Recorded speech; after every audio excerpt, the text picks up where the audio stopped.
Our cloud engineers are building a game streaming network to unlock console-quality gaming on any device.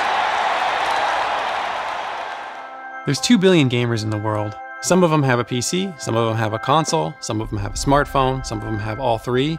What if everybody in the world could play Halo? What if everybody in the world could play Red Dead Redemption? Everybody in the world could play the games. What would we have to do in order to make that possible? In order to do that, we believe we need to build a game streaming service. We see game streaming as a great technology, giving you access to the games that you want to play on the device that you want to play them on. Being able to compute in the cloud and then stream to whatever device I'm on, allow me to play with anybody. That's powerful. But when you think about any other form of media, the idea that it's locked to one device is just totally absent. I want to be the center of my world, and I want the devices around me and the services around me to be available wherever I want them to be. What does it mean to completely change the paradigm of how we play?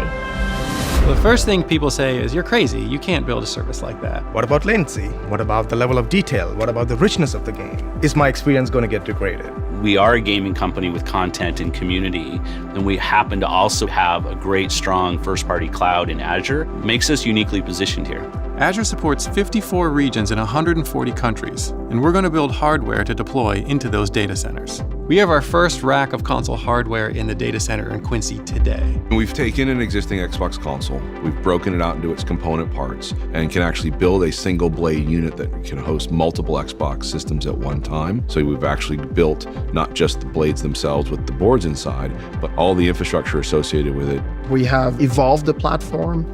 We're readying the data centers. We're readying the network. We have increased bandwidth. We're introducing new ways to do video encoding and decoding. We are going to be pushing the edge of what's possible, even with 5G, which hasn't been deployed worldwide yet. So how real is it?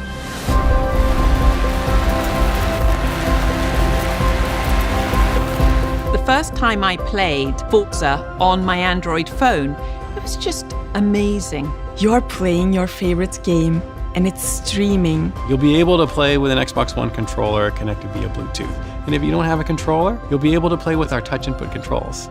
I'm a huge console gamer, but now when I'm done with the console or my son walks into the room and he wants to play something else, I don't ever have to stop gaming because I'll be able to game the games that I love on every device that I own. As we think about this next step for us, the idea of putting the gamer at the center is critical to how we goal ourselves in the gaming team and the Xbox team.